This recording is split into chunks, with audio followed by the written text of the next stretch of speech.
स्वागत है साथियों, मैं आपके साथ मुस्तफ़ा चौधरी। आजकल कुंभ की तैयारियां जोरों शोरों पर है और एक बहस छिड़ी हुई है कि महाकुंभ प्रयागराज में मुसलमानों की एंट्री होगी या नहीं होगी। अक्सर लोग हिंदुत्ववादी लोग मुसलमानों की एंट्री रोकना चाहती हैं। पूर्ण रूप से कुंभ के दौरान कोई मुसलमान एंट्री ना करे, डुबकी ना लगाए। यहाँ तक कि वहां पर लगने वाले मेले में किसी मुसलमान की दुकान ना लगे, मेला देखने ना जाए। सभी तरह की एंट्री मुसलमानों के लिए बंद। बड़ी काफी चर्चा का विषय चल रहा है। तमाम साधु संत बोल रहे हैं, बहुत से लोग इसका समर्थन कर रहे हैं और बहुत से लोग इसका विरोध कर रहे हैं। खैर, इसी बीच मुख्यमंत्री जी आज तक के मंच पर उनसे सवाल किया गया, तो इस पर मुख्यमंत्री जी क्या बोले, पहले आप उसको सुन लीजिए। योगी जी, आप भारत की बात कर रहे हैं, भारतीयता की बात कर रहे हैं, कोई भेदभाव नहीं, कोई छुआछूत नहीं, कोई अस्पृश्यता नहीं, धर्म पंथ संप्रदाय किसी का भेद नहीं। तो ये जो हम कभी कभी बयान सुनते हैं कि मुसलमानों की एंट्री यहाँ पर नहीं हो, मुसलमान दुकान नहीं लगा सकते हैं, क्या ये एक आधिकारिक स्टैंड है या फिर देश के हर एक व्यक्ति को यहाँ का निमंत्रण है जो कुंभ के महात्म्य को देखना चाहता है? देखिए, ये आस्थावानों का महासमागम है। भारत और भारतीयता के प्रति, भारत के सनातन परंपरा के प्रति जिसके मन में सम्मान और श्रद्धा का भाव है, वे यहां पर आए, उसके साथ कोई रोक टोक नहीं है। लेकिन अगर कोई किसी कुलसित मानसिकता के साथ यहां आता है तो मुझे लगता है कि उसकी भावनाओं को भी अच्छा नहीं लगेगा, उसको भी अच्छा नहीं लगेगा और उसके साथ अन्य तरीके से भी व्यवहार हो सकता है। इसलिए वैसे लोग ना भी आए तो अच्छा है, लेकिन श्रद्धा के साथ आने वाला हर व्यक्ति प्रयागराज आए, चाहे वो किसी भी समुदाय। मैं कहना जो अपने को भारतीय मानता है, भारत की सनातन परंपरा पर श्रद्धा का भाव रखता है। बहुत सारे ऐसे लोग हैं जिन्होंने किसी कालखंड में किसी दबाव में आकर के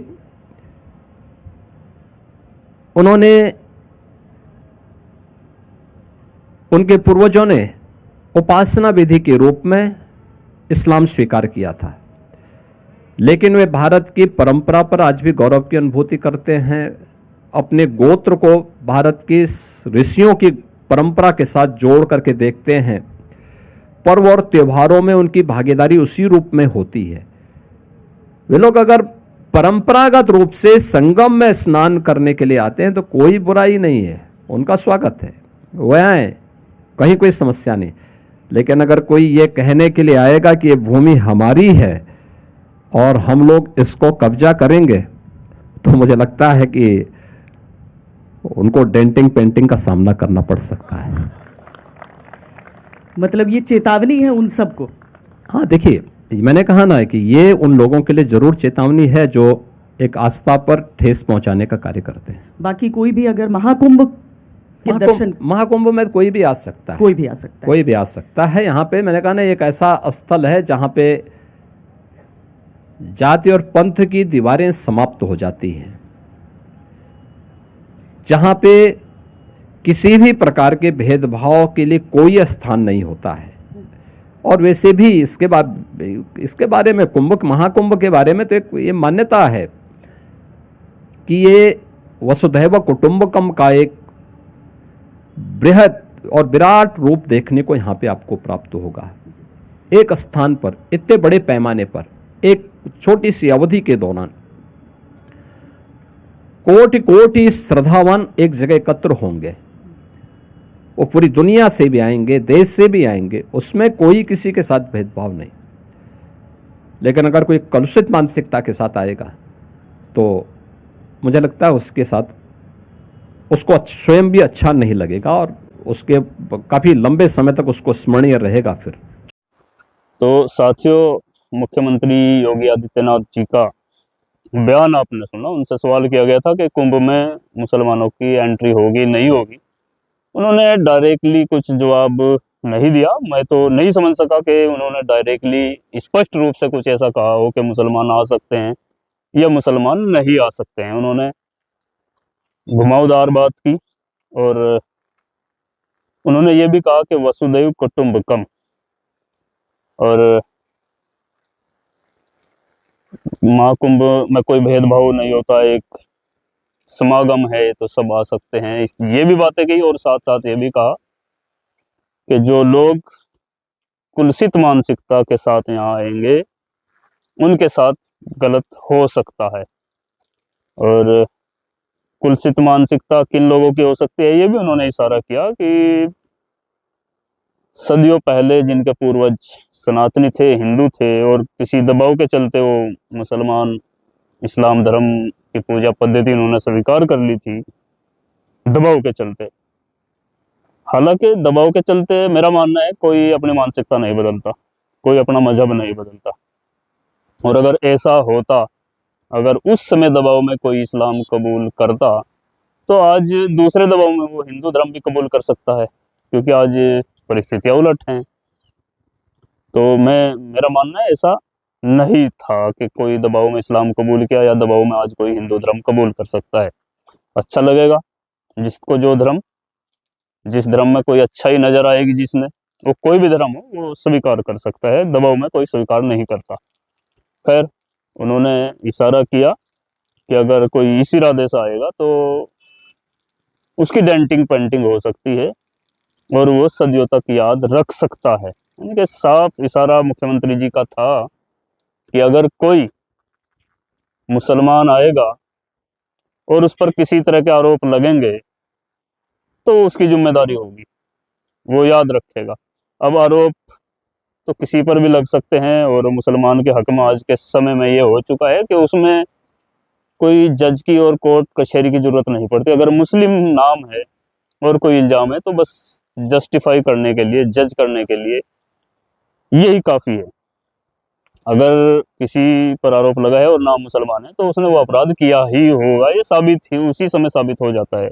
जैसे कि मुख्यमंत्री हरियाणा के थे नायब सिंह सैनी, और पिछले साल चरखी दादरी में 2 युवकों की पीट पीट कर उनको अधमरा किया था। एक की हत्या हो गई थी शहजाद मलिक नाम के व्यक्ति की, जो पश्चिम बंगाल का मजदूर था और कूड़ा कचरा बीनता था, अपनी मेहनत मजदूरी करता था। उसको महज इस शक में मार दिया गया पीट पीट कर कि उसने गोमांस खाया था। और उसी समय, उसी दिन जब ये मामला हुआ, हरियाणा के तत्कालीन मुख्यमंत्री नायब सिंह सैनी ने कहा था कि अगर गांव के लोग इस तरह की बातें सुनते हैं, उन्होंने गाय से प्यार है और उनकी भावनाएं आहत होती हैं और इस तरह की घटनाएं स्वाभाविक है। इस तरह का उन्होंने कुछ बयान दिया था, यानी कि उन्होंने उस भीड़ का समर्थन किया था और एक तरह से खुद फैसला या ये मान लिया गया था कि उन्होंने गाय काटी थी, उन्होंने गाय खाई थी, गोमांस खाया था और लोगों की भावनाएं आहत हुई थी और लोगों ने ये अच्छा किया। इस तरह का उनका भावार्थ था। हालांकि बाद में जांच में पता चला कि नहीं तो गोमांस खाया गया था, नहीं कुछ इस तरह का था। वो महज शक के दौरान पीट पीट कर हत्या कर दी थी। और ये महाकुंभ पर तो बड़ा संग्राम छिड़ा हुआ है कि मुस्लिम की एंट्री बैन होगी। बहुत काफ़ी लोग इसका समर्थन कर रहे हैं, हिंदुत्ववादी लोग, और बहुत से कुछ हिंदू सेकुलर लोग इसका विरोध भी कर रहे हैं कि ऐसा नहीं होना चाहिए। किसी भी मजहब के लोग अपने देश में कहीं भी दुकान लगा सकते हैं, आ जा सकते हैं।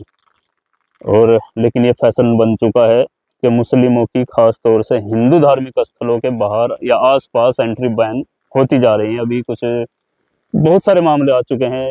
अभी एक किसी मेले में एक मुस्लिम बाहर दुकान लगाई थी, वो प्रसाद बेच रहा था, और जब किसी ने पता लगा कि ये मुसलमान है तो उसको बेइज्जत किया गया और उसकी दुकान वहाँ से हटाई गई। मध्य प्रदेश में कुछ दुकानदारों से पहले जगह का किराया लिया गया और वो स्वदेशी मेले के नाम पर एक मेला था कुछ दिनों के लिए, और फिर बाद में फरमान जारी किया गया कि मुस्लिम दुकान नहीं लगा सकते। तब उन्होंने 1 दिन बाद, 2 दिन बाद अपनी दुकानें, अपना सामान, जो है सैकड़ों और हजारों किलोमीटर से चलकर दुकानदार आए थे, व्यापारी आए थे कुछ अपना सामान बेचने के लिए, उन्होंने वहां से जाना पड़ा था। अब ये महाकुंभ का कोई नया काम नहीं है कि ये महाकुंभ में ही ऐसा हो रहा है। महाकुंभ में तो मुख्यमंत्री जी ने भी साफ इशारा कर ही दिया कि जो भी आए वो अपनी जिम्मेदारी से आए, और उसकी डेंटिंग पेंटिंग हो सकती है और वो सदियों तक याद रख सकता है। तो ये कहाँ जाकर रुकेगी बात? क्या अपने ही देश में, एक अपने ही लोगों की, एक तरह से एक तरफ ने तो आपने बात की वसुधैव कुटुंबकम, सभी सारा विश्व अपना एक कुटुंब, अपना एक कुनबा आपने बताया, और एक सिर्फ अपने ही हिंदुस्तानी भाइयों को जिनको आप ये मानते हैं और कि वो हमसे ही निकल करके दूसरी पूजा पद्धति उन्होंने स्वीकार की, और उनके साथ अगर ये भेदभाव होगा और फिर अपने आप ही जस्टिस, ये न्याय करने लगे कि कौन कुलसित मानसिकता है और किसकी मानसिकता सही है। आरोप लगते हैं, बहुत से साधु संत खुले तौर पर कह रहे हैं कि ये लोग जो है खाने में थूक मिलाकर बेचते हैं, परोसते हैं, ये इस तरह की, क्योंकि कुछ पहले कुछ वीडियोज आई थी और उनके नाम मुस्लिम निकले, लेकिन ऐसा नहीं है कि सभी मामलों में मुस्लिम ही निकले। एक महिला की वीडियो गाजियाबाद से पिछले दिनों आई थी जिसने पेशाब आटे में मिलाकर आटा गूंथती थी काफी दिनों से, और वो पेशाब मिलाती थी, वो मुस्लिम नहीं थी, हिंदू थी। एक वीडियो और सामने आई थी जिसने अपना वीर्य आइसक्रीम में मिलाकर बेचा, वो मुस्लिम नहीं था, हिंदू था। तो गलत मानसिकता किसी की भी हो सकती है, कुलसित मानसिकता किसी की भी हो सकती है। ये सिर्फ उर्दू नाम वाला या मुस्लिम ही ऐसा करेगा ये जरूरी नहीं है। और सभी हिंदी नाम वाले या सभी सनातनी या सभी हिंदू भाई बिल्कुल दूध के धुले हों और उनकी मानसिकता बिल्कुल पवित्र हो, ऐसा भी नहीं है। तो ये राजनीतिक मामला है, रोटियां अपनी राजनीतिक सेक रहे हैं, और इस राजनीतिक रोटियों के बीच जिस तरह से आपसी भेदभाव आपस का बढ़ाया जा रहा है, ये कहाँ जाकर रुकेगा, किन हालात में जाकर के रुकेगा? कोई भी संवेदनशील व्यक्ति और आने वाली नस्लों का भविष्य देखने वाला व्यक्ति ये सब देखकर डरता तो जरूर होगा।